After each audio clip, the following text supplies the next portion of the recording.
नमस्कार मित्रांनो, राजमुद्रा अकॅडमी या यूट्यूब चॅनलमध्ये तुमचं स्वागत आहे. आपण राज्यसेवा मुख्यच्या GS3 पेपरमधील HR भागातील 6वा चॅप्टर म्हणजे सामाजिकदृष्ट्या वंचित वर्गाचा विकास हा चॅप्टर अभ्यासत आहोत.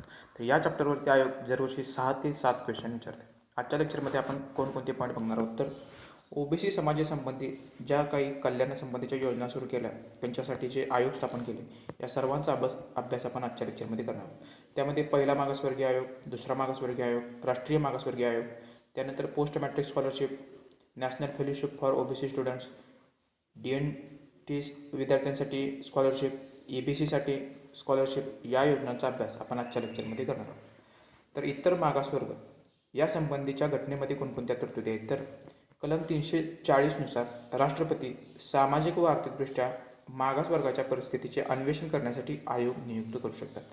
तर मागासवर्गीय म्हणजे सामाजिक व आर्थिकदृष्ट्या मागासवर्गाच्या परिस्थितीचे अन्वेषण किंवा अवलोकन करण्यासाठी आयोग नियुक्त कोण करतं, तर राष्ट्रपती हे आयोग नियुक्त करतं. असा अधिकार कोणत्या कलमांतर्गत देण्यात आला आहे, तर कलम 340 अंतर्गत हा अधिकार राष्ट्रपतींना देण्यात आला आहे.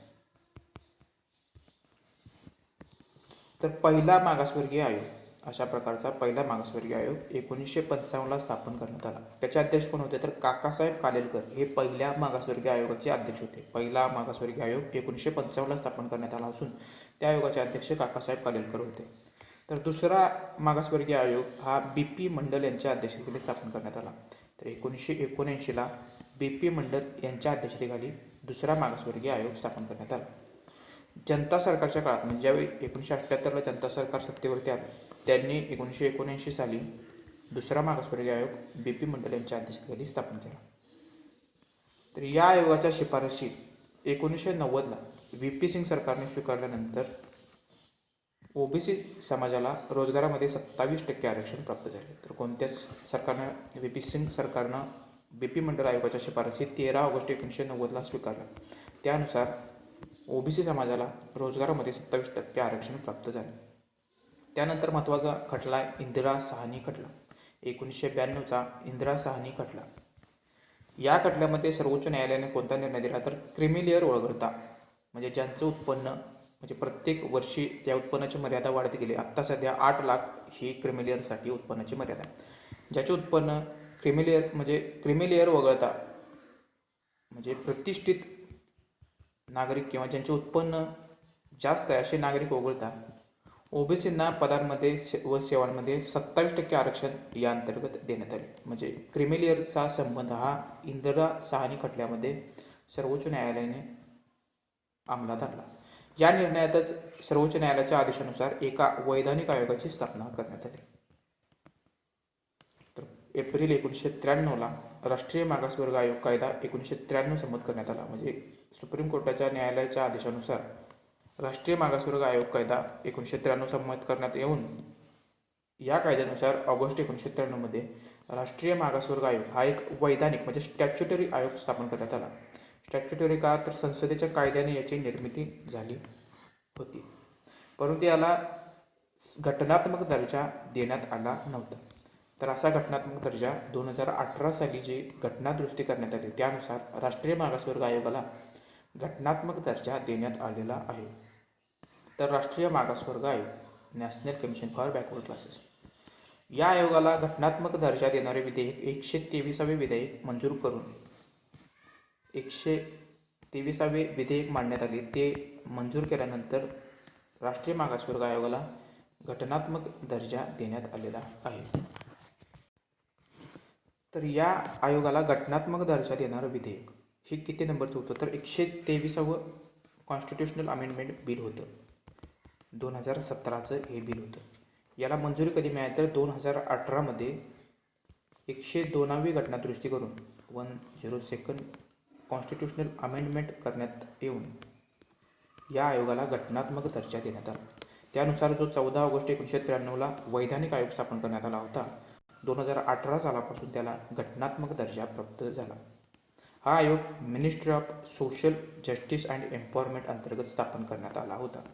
तर 123वं बिल मांडण्यात आलं 2017ला आणि याला घटनात्मक दर्जा मिळाला 2018 साली 102व्या घटना दुरुस्तीनुसार. तर या आयोगाला घटनात्मक दर्जा मिळाल्यानंतर घटनेमध्ये कलम 338B अंतर्गत या आयोगाची तरतूद करण्यात आलेली आहे. तर मागासवर्गीय संबंधीची व्याख्या म्हणजे मागासवर्गीय कोण अशी व्याख्या कोणत्या कलमांतर्गत करण्यात आली? तर घटनेतील कलम 342E अंतर्गत मागासवर्गीय कोण असं ठरवण्याचा अधिकार राष्ट्रपतींना देण्यात आला. तर राष्ट्रपती ही राज्यपालांची सल्लामसलत करून किंवा संसद कायदा करून मागासवर्ग कोण असे ठरवेल. तर मागासवर्गीय कोण असं ठरवण्याचा अधिकार कलम 342A अंतर्गत राष्ट्रपती आणि संसदेला देण्यात आलेला आहे. तर जो राष्ट्रीय मागासवर्गीय आयोग स्थापन करण्यात येईल, ज्या आयोगातील सदस्य आणि अध्यक्षाची नियुक्ती कोण करतात? तर राष्ट्रपती या सदस्य आणि अध्यक्षांची नियुक्ती करते. या आयोगाची रचना कशी असेल? तर या आयोगामध्ये एक अध्यक्ष, एक उपाध्यक्ष आणि 3 सदस्य असं 5 सदस्यीय बॉडी ही राष्ट्रीय मागासवर्गीय आयोग असेल. या विधेयकामुळे राष्ट्रीय अनुसूचित जाती आयोगाकडे असलेले इतर मागासवर्गीय मागासवर्गासंबंधीचे अधिकार काढून टाकण्यात आले. म्हणजे मागासवर्गांच्या अधिकारांची चौकशी किंवा तक्रारींचं निवारण करण्याचा अधिकार सुरुवातीला कोणाकडे होता? तर राष्ट्रीय अनुसूचित जाती आयोगाकडे होता. हा अधिकार आता काढून जे घटनात्मक आयोग स्थापन करण्यात आले मागासवर्गीय आयोग त्याच्याकडे देण्यात आलेला आहे. या आयोगाला दिवाणी न्यायालयाचे अधिकार देण्यात आलेले आहेत. आता ओबीसींच्या शिक्षणासाठीच्या योजना कोणत्या आहेत? तर त्यामध्ये मॅट्रिक पूर्व स्कॉलरशिप योजना म्हणजे pre matric scholarship for OBC student. वसतिगृहातील विद्यार्थ्यांना 3री पासून पुढे कोणत्याही वर्गासाठी, तर इतर विद्यार्थ्यांना डे स्कॉलर 1ली पासून पुढे कोणत्याही वर्गासाठी 10वी पर्यंत स्कॉलरशिप दिली जाते. एका वर्षात 10 महिने स्कॉलरशिप पुरवली जाते. या स्कॉलरशिपचा लाभ घेण्यासाठी पालकांचे उत्पन्न हे 44,500 रुपये प्रतिवर्षापेक्षा जास्त नसावे, तरच ते विद्यार्थी या योजनेचा लाभ घेऊ शकतील. तर यामध्ये लाभ किती मिळणार आहे? तर वसतिगृहातील विद्यार्थ्यांसाठी 3री ते 8वीमध्ये शिकणाऱ्या विद्यार्थ्यांसाठी 200 रुपये प्रति महिना आर्थिक लाभ मिळणार आहे. तर 9वी ते 10वीमध्ये शिकणाऱ्या विद्यार्थ्यांसाठी 250 रुपये प्रति महिना लाभ मिळणार आहे. तर जे वसतिगृहामध्ये विद्यार्थी राहत नाहीत त्यांच्यासाठी म्हणजेच इतर विद्यार्थ्यांसाठी 1ली ते 5वीपर्यंतच्या विद्यार्थ्यांसाठी 25 रुपये प्रति महिना, 6वी ते 8वीच्या विद्यार्थ्यांसाठी 40 रुपये प्रति महिना आणि 9वी ते 10वीच्या विद्यार्थ्यांसाठी 50 रुपये प्रति महिना इतका लाभ भेटणार आहे. ही आकडेवारी लक्षात ठेवण्याची काहीच गरज नाही. तर या योजनेसाठी निधी वाटप कसं आहे? तर केंद्र आणि राज्याचा वाटा, केंद्राचा वाटा 50% आहे तर राज्याचा वाटा 50% आहे. आणि केंद्रशासित प्रदेशांसाठी 100% अर्थसहाय्य केंद्र सरकार पुरवतं. पुढची योजना आहे पोस्ट मॅट्रिक स्कॉलरशिप योजना. पोस्ट मॅट्रिक स्कॉलरशिप योजनेची सुरुवात ही 2011 पासून करण्यात आली. Post matric scholarship for OBC student.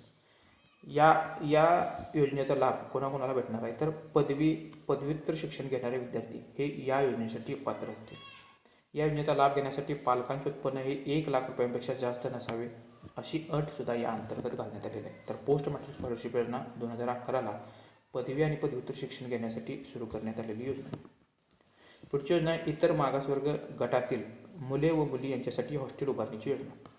या योजनेची सुरुवात 1998-99ला करण्यात आली. म्हणजेच ओबीसी समाजातील विद्यार्थ्यांसाठी हॉस्टेल बांधणीची योजना 1998-99ला सुरू करण्यात आली असून त्याची पुनर्रचना 2014-15ला करण्यात आली.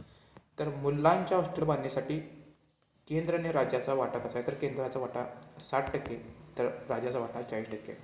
परंतु मुलींच्या हॉस्टेलसाठी केंद्र सरकार 90% निधी पुरवतं तर राज्य सरकार 10% निधी पुरवतं.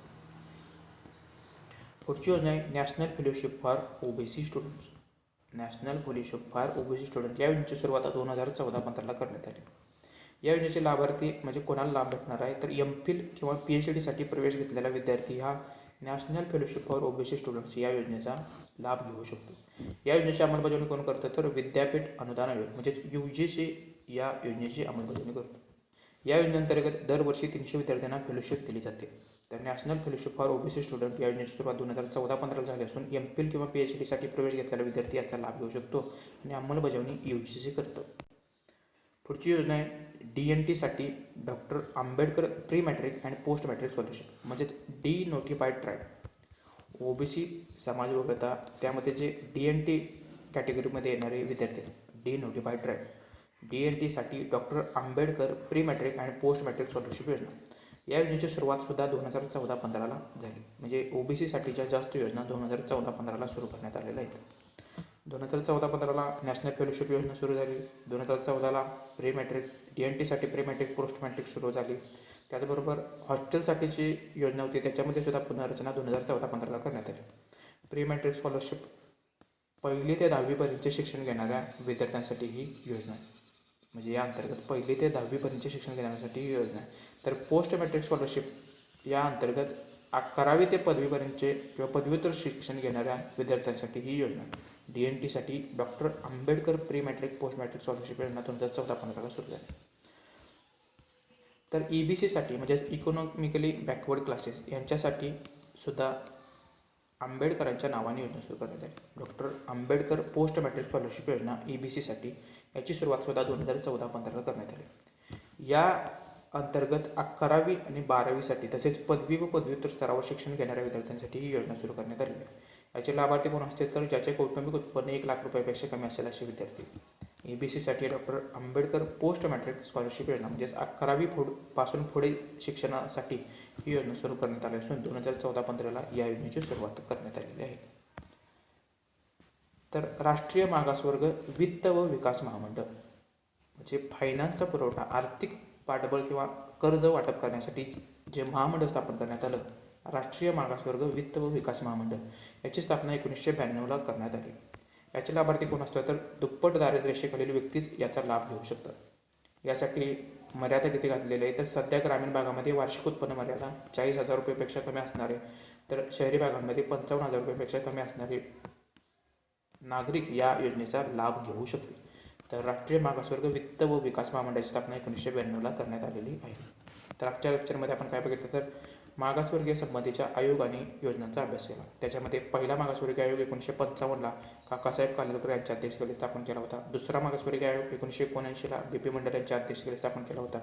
राष्ट्रीय मागासवर्ग आयोग याला घटनात्मक दर्जा देणारं बिल 123वा घटनात्मक दर्जा देणारं कॉन्स्टिट्युशनल अमेंडमेंट बिल होतं, जे 2017ला मांडण्यात आलं आणि याला मंजुरी 2018ला 102व्या घटनादुरुस्तीनुसार देण्यात आली आणि राष्ट्रीय मागासवर्ग आयोगाला घटनात्मक दर्जा देण्यात आला. त्यानंतर पोस्ट मॅट्रिक स्कॉलरशिप ही 2011पासून सुरू करण्यात आली. इतर मागासवर्ग गटातील मुले व मुलींसाठी हॉस्टेल बांधण्याची योजना 1998-99ला सुरू झाली. National fellowship for OBC student 2014-15ला सुरू झाली. DNTसाठी डॉक्टर आंबेडकर प्री मॅट्रिक आणि पोस्ट मॅट्रिक स्कॉलरशिप योजना 2014-15ला सुरू झाली. EBCसाठी doctor Ambedkar post matric scholarship योजना सुद्धा 2014-15ला सुरू झाली. जर व्हिडिओ आवडला असेल तर व्हिडिओला लाईक करा, चॅनल सबस्क्राईब केलं असेल तर सबस्क्राईब करा आणि या चॅनलची लिंक जास्तीत जास्त मित्रांपर्यंत शेअर करा. धन्यवाद.